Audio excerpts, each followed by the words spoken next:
നമുക്ക് ജീവിതത്തിൽ 3 പ്രതിഷ്ഠകൾ അത്യാവശ്യമാണ്. അത് ബോധമണ്ഡലത്തിൽ, ബുദ്ധിയിൽ പ്രതിഷ്ഠിക്കാം. 1. സ്നേഹത്തിൻ്റെ ചിഹ്നമായ ഹൃദയ ചിഹ്നം അഥവാ ലവ് ചിഹ്നം. 2. താഴെ നിന്ന് മുകളിലേക്ക് വരച്ച ഒരു നേർരേഖയുടെ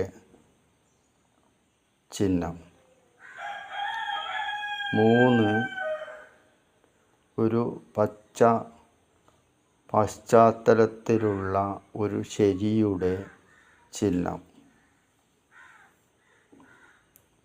ഈ ചിഹ്നത്തിനനുസരിച്ച് നമ്മുടെ ജീവിത തത്വശാസ്ത്രവും ജീവിതശൈലിയും ജീവിതവും കൊണ്ടുപോയാൽ അഥവാ മാറ്റിയെടുത്താൽ നമുക്ക് ജീവിത ഉയർച്ചയും മഹാബോധവും ബോധവും ജീവാത്മാവും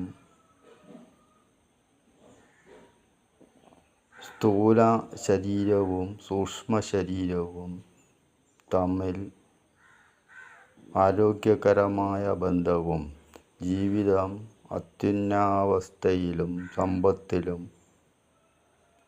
ശാന്തിയിലും ആനന്ദത്തിലും എത്തിച്ചേരും. ഒരു സംശയവുമില്ല, ഇന്ന് ഈ നിമിഷം മുതൽ പരീക്ഷിച്ചു നോക്കാവുന്നതാണ്.